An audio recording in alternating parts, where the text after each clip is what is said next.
Hello, आप लोग कैसे हो। हम लास्ट टाइम मिले थे तो हमने बहुत ज़्यादा मस्ती की थी। हमने एल्बर्ट आइंस्टाइन के बारे में पढ़ा था। और अगर आपको मेरा नाम याद नहीं है तो मेरा नाम तशानी शर्मा है। मैं 12 ईयर्स की हूँ। और अगर लास्ट टाइम आप लोग नहीं थे क्लास में तो कोई बात नहीं। कोई कुछ चीज़ ऐसी मिस नहीं की। ऑल्दो अगर आपके पास है वीडियो तो आप फिर भी देख सकते हो, बहुत मज़ेदार थी वो। ठीक है। और हाँ, आज हम लोग फिर से, लास्ट टाइम मैंने एल्बर्ट आइंस्टाइन की बायोग्राफी पढ़ाई थी, मैं आज आप लोगों के पास फिर से एक बायोग्राफी ही लाई हूँ। और ये बायोग्राफी छोटी सी है, बहुत छोटी सी है। और एल्बर्ट आइंस्टाइन तो बहुत ही ज़्यादा मतलब मशहूर थे। ये इतने मशहूर नहीं है पर ये उभरता नाम है, मतलब अभी मशहूर हो रहे हैं। और ये बहुत अच्छी चीज़ के लिए मशहूर हो रहे हैं, तो आज हम उनके बारे में पढ़ेंगे। अनकर आप लोगों को पता है अनकर कौन है?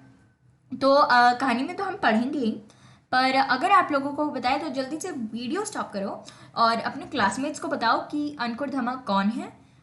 ठीक है। और अगर नहीं भी पता तो कोई बात नहीं, हम लोग अभी पढ़ लेंगे। पता है?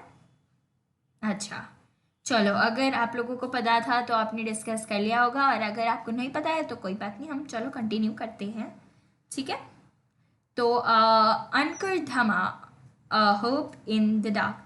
तो मैं फिर से एक चीज़ बता रही हूँ कि जहाँ भी मेरा कर्सर जाए वहाँ पे आप फोकस कर लेना, क्योंकि बेसिकली आपको पढ़ता भी होना चाहिए कि कौन सा शब्द मैं रीड कर रही हूँ, कैसे प्रोनाउंस करते हैं और उसका मीनिंग क्या होता है। ठीक है। वेयर वॉज ही बॉर्न, मतलब उन वो कहाँ पैदा हुए थे, उनका जन्म कहाँ हुआ था। Ankar Dhama, a village boy, was born in the Khekra village of Uttar Pradesh on 7th July 1994। तो अंकुर धमा एक विलेज बॉय थे। विलेज बॉय का मतलब क्या होता है? विलेज बॉय का मतलब वो होता है जो बेसिकली विलेज में, विलेज से बिलोंग करता हो। जो बॉय विलेज से बिलोंग करता हो, और विलेज गर्ल मतलब जो गर्ल विलेज से बिलोंग करती हो, तो वो विलेज बॉय थे। Was born in Khekra. अब खेकरा वो मत मान लेना जो आप लोग खाते हो, ठीक है। खेकरा गांव की बात कर रहे हैं, एक विलेज था। तो ये देखो, खेकरा विलेज आप देख सकते हो, तो ये है खेकरा विलेज का रेलवे स्टेशन बेसिकली है। और ये यूपी में है, उत्तर प्रदेश। तो आप लोग में से कौन कौन यूपी में है? ठीक है। तो यूपी से एक और देख लो, आपके जो फेलो सिटीजन है वो है अंकुर धमा, और नहीं भी हो तो कोई बात नहीं। ठीक है। 7th जुलाई 1994, तो उनका जन्म हुआ है 7th जुलाई 1994 में। उनका बर्थडे 7th जुलाई, याद रखना। ठीक है। तो अब हम एक ट्रेजेडी देखते हैं जो अंकुर धमा की लाइफ में आई थी। वो जब पैदा हुए थे वो बिल्कुल नॉर्मल पैदा हुए थे, पर उनकी लाइफ में चाइल्डहुड से क्या ट्रेजेडी आ गई। Ankar Dhama started having a serious loss of vision at the age of 4। मतलब जब वो 4 साल के थे, सिर्फ 4 साल के, तब उनको दिखना कम हो गया था। और वो भी ऐसा नहीं मेरा जो चश्मा है वो बेसिकली, मुझे ऐसा नहीं है कि दिखना कम हो गया है। दिखना सीरियस लॉस ऑफ विजन नहीं है। थोड़ा सा मतलब है, ऑफ कोर्स विजन का लॉस है, पर सीरियस लॉस ऑफ विजन मतलब ऑलमोस्ट बिल्कुल ना दिखना। ठीक है। और फिर देखते हैं क्या हुआ। After turning 5, Ankur has gone in complete darkness in his eye vision. मतलब जब वो 5 साल के हुए उसके बाद उनकी आई साइट बिल्कुल ही खराब हो गई और वो बेसिकली ब्लाइंड हो गए। ठीक है। He moved to Delhi and attended the JPM Senior Secondary School for the Blind, which was suggested by his doctor। तो वो डॉक्टर के पास गए ऑफ कोर्स, और ये अंकुर धमा नहीं है, इट्स जस्ट अ पिक्चर, वो पिक्चर ही है।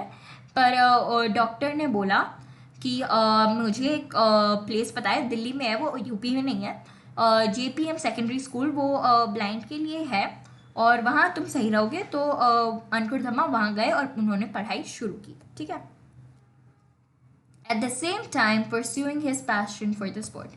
वो पढ़ाई भी कर रहे थे और उसी के साथ साथ उनकी जो फेवरेट चीज़ थी वो है स्पोर्ट।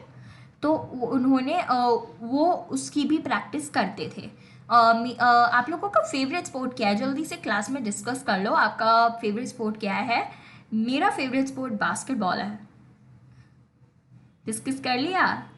चलो, देखते हैं आपके आप मतलब सिमिलैरिटीज आई स्पोर्ट्स में, किसी के फेवरेट स्पोर्ट सेम हैं, आए? वाओ, नहीं आई तो कोई बात नहीं है, मैं थोड़ी अभी कंफ्यूज हूँ, मुझे आप लोग देख नहीं रहे हो तो। और ना ही मैं आप लोगों का देख सकती हूँ, ना ही सुन सकती हूँ, और ना ही एक्सपीरियंस कर सकती हूँ ये चीज़ आपके लिए, पर मैं बहुत एक्साइटेड हूँ कि और खुश हूँ कि आपको मेरी आवाज़, आप तक मेरी आवाज़ पहुँच रही है। ठीक है। Ankur trains under his coach, Dr. Satyapal Singh, who picks and drops him after practice. तो अंकुर किसके अंदर ट्रेन करते थे? डॉक्टर सत्यपाल सिंह, ये कोच है। मैं बास्केटबॉल क्लास जाती हूँ, मेरे भी एक कोच है, उनका भी नाम होता है, नाम है मेरे कोच का, ऐसे ही उनके कोच का नाम है डॉक्टर सत्यपाल सिंह। और who picks and drops him from practice, मतलब वो प्रैक्टिस के लिए लाते भी हैं अंकुर धमा को और छोड़ के भी जाते हैं।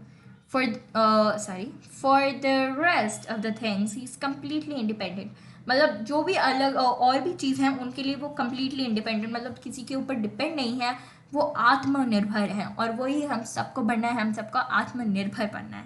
ठीक है।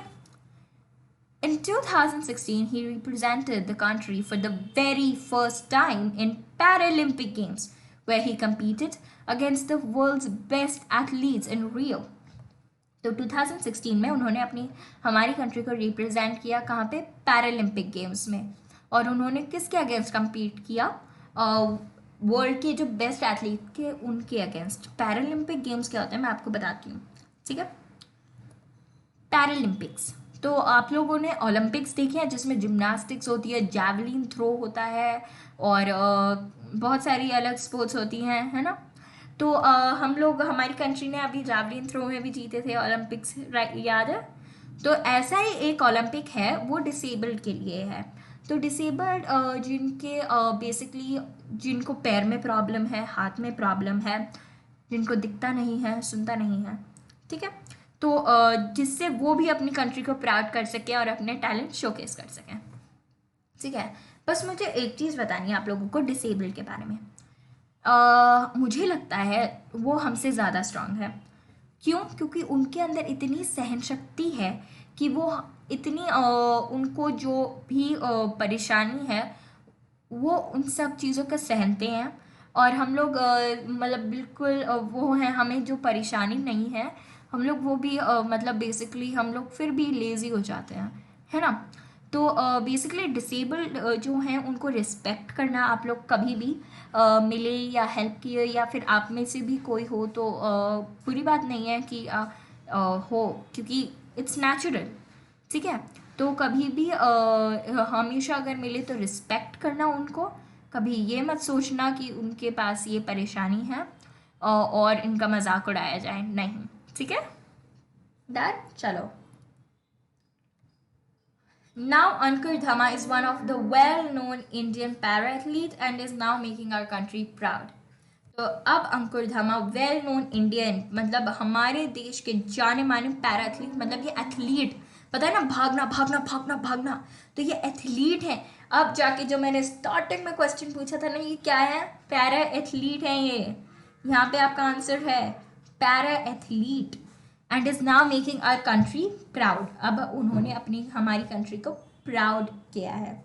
ठीक है। तो आप लोगों ने देखा कि अंकुर धमा के पास इतनी परेशानियां आई चाइल्डहुड से, वो 4 to 5 ईयर्स के थे। हमने यहाँ पढ़ा था ना कि वो सिर्फ 5 ईयर्स के थे जब उनके मतलब आंखों के आगे अंधेरा छा गया। पर बेसिकली आप लोगों को क्या याद रखना है कि कुछ भी हो जाए आपको कभी भी हार नहीं माननी है, कितनी भी बड़ी परेशानी आ जाए आपके पास, आपको कभी भी हार नहीं माननी है। ठीक है। तो आई होप आप लोगों को ये स्टोरी पसंद आई होगी। आई है तो जल्दी से स्माइल करो और कभी हार नहीं मानना, क्योंकि आपके अंदर वो जज्बा है। अंकुर धमा ने सोचा कि मैं क्यों नहीं कर सकता, मैं क्यों नहीं कर सकता, तो आप लोग भी ये बोलो हम क्यों नहीं कर सकते, और दूसरों को भी ये सुनाओ और खुश रहो, हैप्पी रहो, हैव फन। और मैं बाय बाय बोल रही हूँ, मैं तशानी शर्मा बाय बाय बोल रही हूँ। चलो bye bye guys, have fun, bye.